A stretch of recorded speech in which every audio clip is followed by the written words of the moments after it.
Hi, so this is the video tour of King Snefru's bent pyramid at Dahshur. Right, so dates 2613 BCE, so approximately 4,613 years ago. King Snefru is the first king of the 4th dynasty, and he ruled Egypt for approximately 24 years.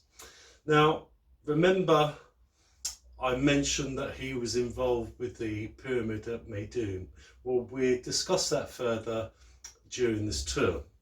So if we have a look at the pyramid plan, you'll see that you've got your pyramid, and then on the west face you've got a small chapel engaged against the wall. On the north face there is a queen's pyramid, an outer enclosure which goes all the way round, but something different here. Instead of the causeway being in front of the enclosure going straight, it's followed the terrain of the desert, and that's because at the bottom of there they put in a valley temple, and the valley temple has a man-made canal which links to the River Nile. So obviously you don't really want to create more work than you really need to. And maybe the surveyors found that the terrain was just far too difficult to extend that canal right the way round. You know, cutting a canal in rock is pretty hard work. So let's get back to the main plan. The chapel, it's interesting, just a chapel, not a great big mortuary temple. Well, yeah, so you've got Zosa's. He had a huge mortuary temple. Then we saw that small chapel at Meidum and a small chapel here. Okay, so it's interesting. Maybe we'll just discuss that further. Let's start with the Valley Temple.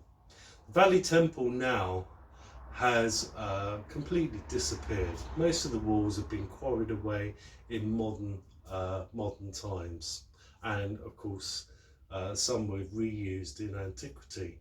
Most of the excavations and investigations down in the Valley Temple has told us a great deal about the type of decoration that was once in the Valley Temple.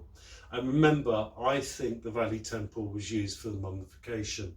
But there were pictures and names of nomes, which is what the Egyptians called them, areas or districts of administration of large towns and cities. So there were those lists there. The causeway, interesting. Causeway's roofed now. Okay, so the evidence is that the causeway was roofed with a mixture of stone and date palm logs. Then we come into the complex and we've got that small subsidiary Queen's pyramid. Well, that's pretty big itself, you know, around about 30 meters tall. Let's look at the main structure of the pyramid. The total mass is 109 meters, 189 meters tall. Where you have the incline, it's 47 meters tall. So they originally started building the pyramid far too steep at 54 degrees. Now this is a key factor here, 54 degrees. And then there were cracks showing inside the burial chambers, which they fortified with wooden logs to stop them from collapsing. And that's when we think that they reduced the incline of the last 47 meters at an angle degree of 43 degrees. Now, I think they started this project before they started the Meidum project. So you are King Snefru, you sent workforce down and they started building what we now call the bent pyramid. And during the construction, it looks as if it's going to fail. So a whole new project is started in the Fayum. Maybe the Fayum structure was there as a step burial. We don't know for sure, but for one thing for certain is that Snefru was involved in converting that into a true pyramid. So it went from 2 stages of being a step pyramid to a true pyramid. And the angle was 51 degrees. The perfect angle, 51, 52 degrees for building future pyramids. So there's a learning curve going on here. Now, there are 2 entrances to this pyramid.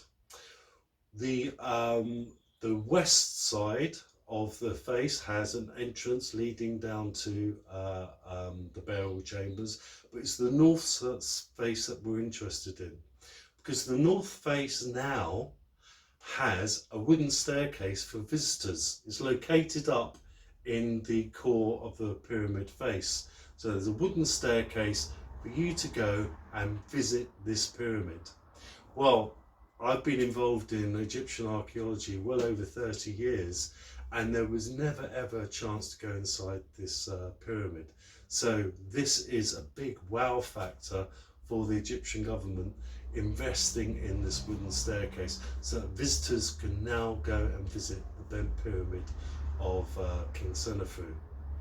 If we have a look at the descending passageway going into the north face, what's interesting is look at the stone.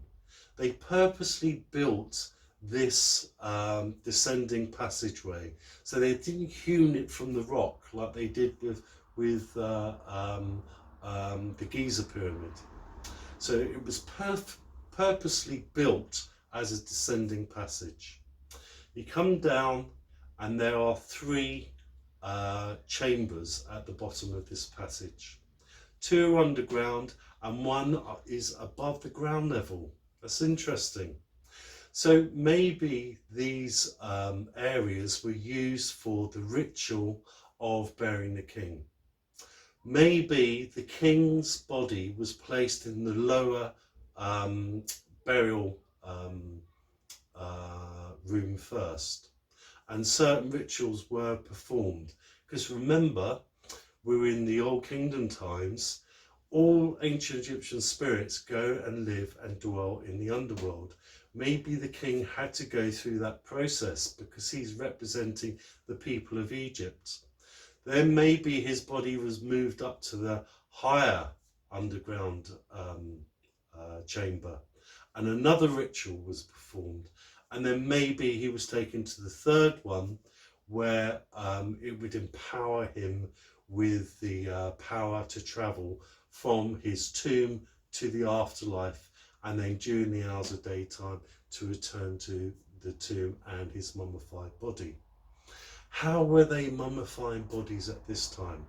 Well, layers and layers and layers of linen wrappings to soak up the moisture. Okay, we don't know too much about the art of the embalmers at this time, but we do know that they used loads and loads of layers of wrapping. Okay, so really that is the tour. It's an amazing site. The inner core is local sandstone. That's why they chose the site. It's got loads of rock everywhere. It's out in the desert.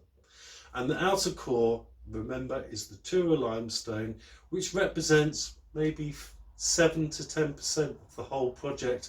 That came from the Tura quarries, which is 18 kilometers away. Right, if you've enjoyed this tour, I'd like to go to Egypt and make this video of the tour, so you've got something which you can download onto a phone when you go and visit. It's only going to happen if you support this project. So please go to GoFundMe and make a small donation if you've enjoyed this video. A small donation of £3. So that's the cost of a cup of coffee from Costa. That's all I'm asking. And if you can do that, thank you so much, and it will help for this project to succeed. So bye for now, and I'll see you soon.